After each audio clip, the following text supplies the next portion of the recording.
Hi everyone, welcome to my first video of Cheltenham Chalk Fair 2021. I won't talk about every race and I won't be giving any bets as such. I'll talk about a lot of the things that I'm looking at and you just make your own mind up about everything that you watch in the video. And I'm just a golf caddy who's made these videos for 3 years. Cheltenham 2018. We made £167 from a £400 bank. We returned 567. The second year, just about £1,000 profit, and last season only 6.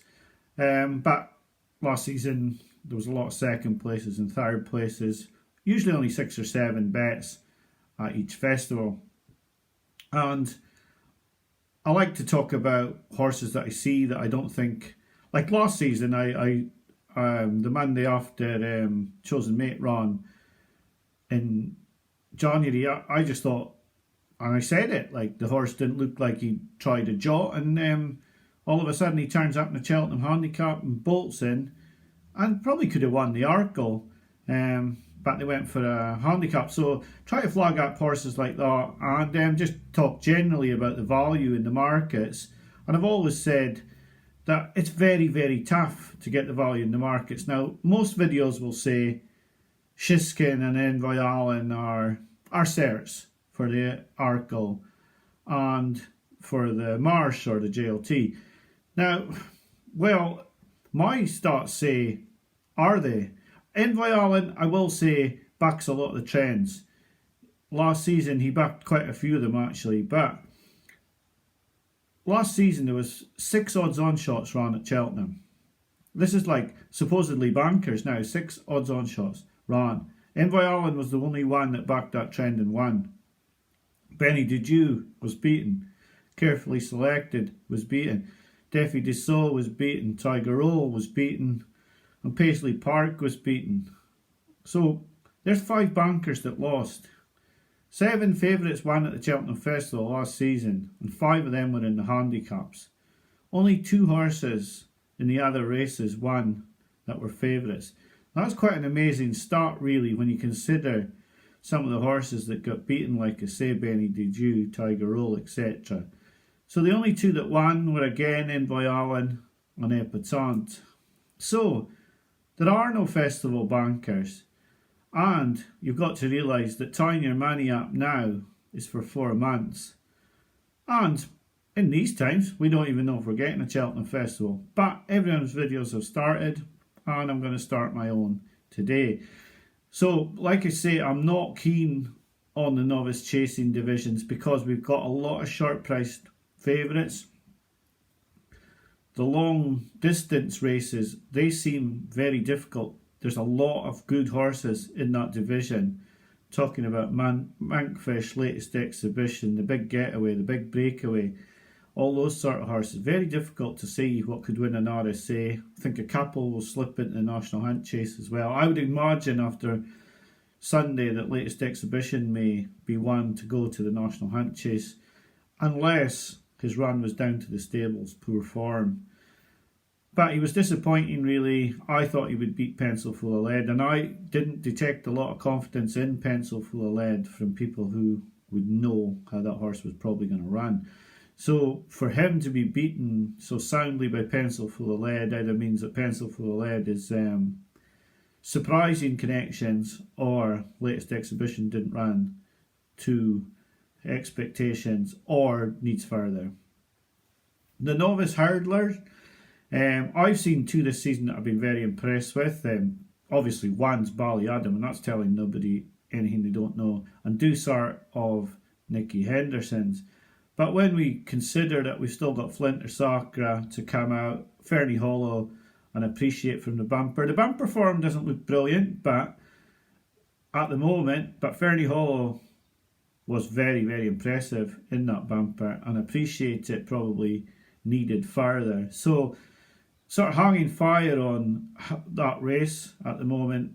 The form of the bumper doesn't look great at the moment, but still with the top 2, and they were well clear of the others, I would say we'll just hang fire. But Third Time Lucky hasn't exactly enhanced the form, and neither has Escalade or Queensbrook for me.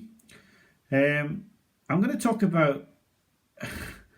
I had to laugh because you know what I mean. Harry and various others, Canelo and a couple of others were romping in the week before for the green and gold, and then all of a sudden last weekend it was Easy's Land, Defi Dessau and Saint Roy. You know, I'm cynical, very cynical, and like, I don't know, something about that made me laugh, to be honest. So getting on to those horses, I mean, was that Morgiana any good? God, Ruby Walsh and Willie Mullins looked like they'd had a barrel load of cash on Saint Roy, the way they looked after the race. And I had to laugh because, I mean, it was a farce of a race. And is any of them any good watching that? Because they were all in a bunch. Now, if you've got a good horse, a champion hurdle horse, in amongst other horses, surely he's not going to be running similar to 3 other horses in a race. Abacadabra pulled himself up. He's a bit of an enigma. I like him actually, but he's an enigma.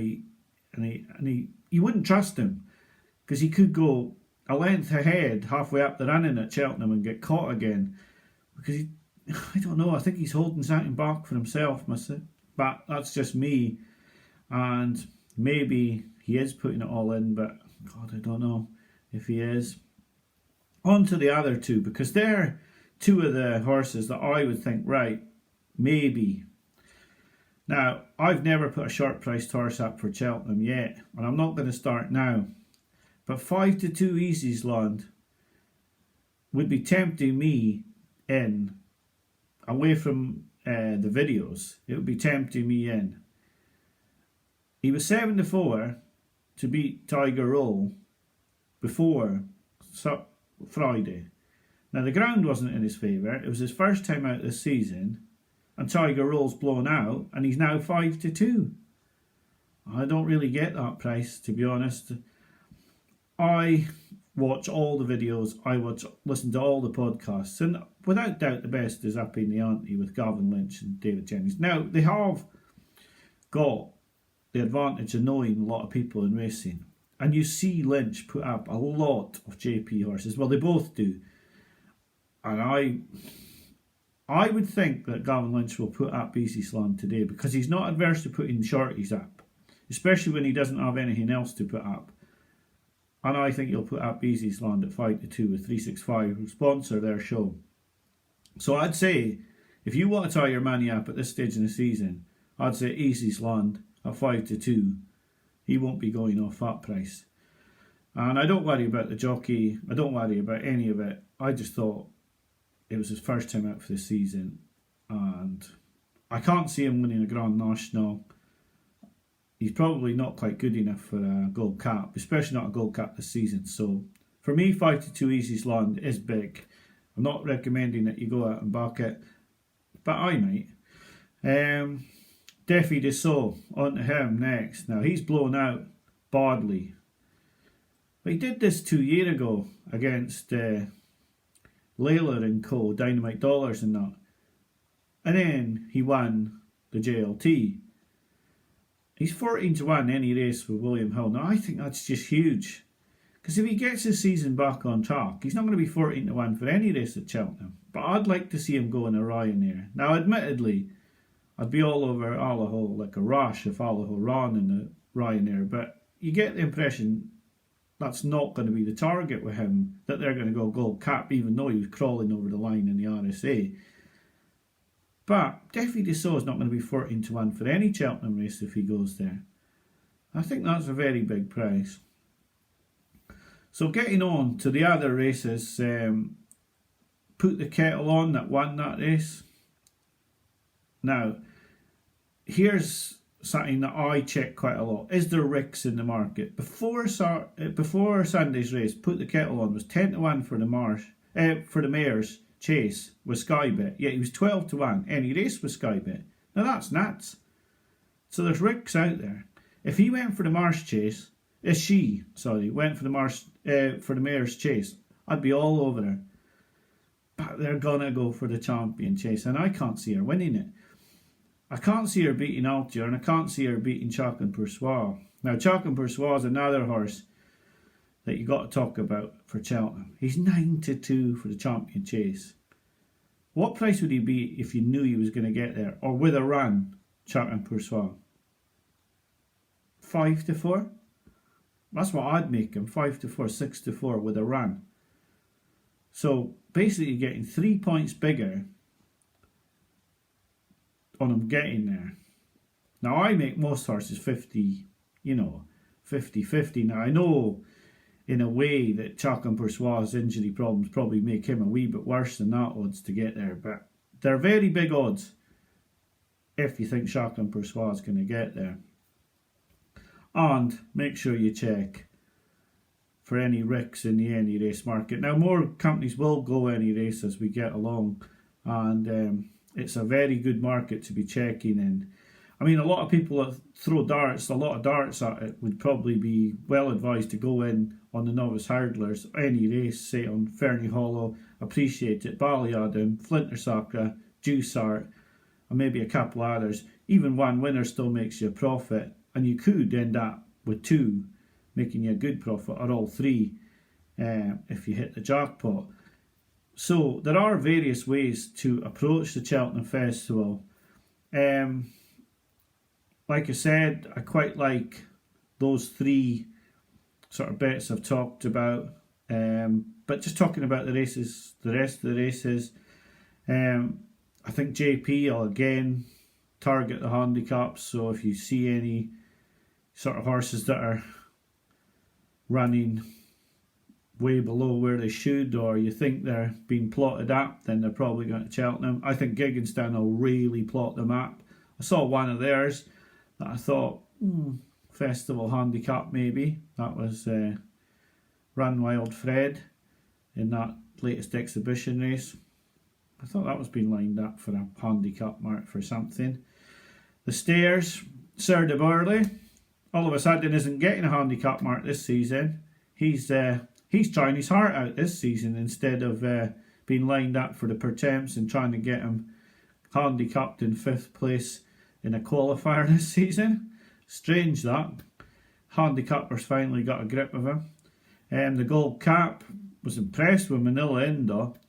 Oh, and I can't wait for Nicky to be starting moaning about he's got no race for Santini after pulling him out on Saturday and running him in a racecourse gallop today. I can't wait to hear him saying there are no races for that horse and we don't know what we're going to do, and he takes a lot of getting fit, because that's the next gig from him for sure. As you can see, I've got no respect for any of the top trainers, to be honest.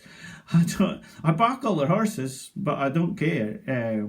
They're all one and the same, and like I said in my video on Friday, Mark Nally getting all the grief for his horse being well handicapped when every trainer's at it in the whole country. Just makes me laugh, to be honest with you. So this is the first of the Cheltenham charts from me this season, and what have I seen that maybe takes my fancy for the festival? Like I said, I've had no bets yet, but I'd be looking at Easy's Land's Too Big at 5-2 for the cross country chase. Defi de So 14-1 any race is massive. And Cheltenham Poursois, if you think he's going to get there, you're going to be getting treble the price that you're going to get when he runs in the champion chase at 9-2 at the moment. Because if he gets there, he's a 5-4 shot. But you are talking about a horse that's failed to get there twice in a row so far. Although last season was just a very minor injury. So, hope you've enjoyed the video. If you see a wee non-jigger running around, let me know in the comments and I'll have a look, see what I think, and certainly we'll talk about it. Maybe we'll put a non-jigger corner up, and we can see if we can spot all the ones that are going to bark at Cheltenham. I spotted one last season, Chosen Mate, and I'm sure everyone else spotted others that were well plotted up. So let's see if we can spot them. Let's see if you can spot the ones that are maybe a bit overpriced. And we'll just go through the charts as we get closer and closer to the festival. Maybe do one next week, maybe it'll be in 2 weeks' time. But thanks for watching today, Hope you're winning with your pants. Bye for now.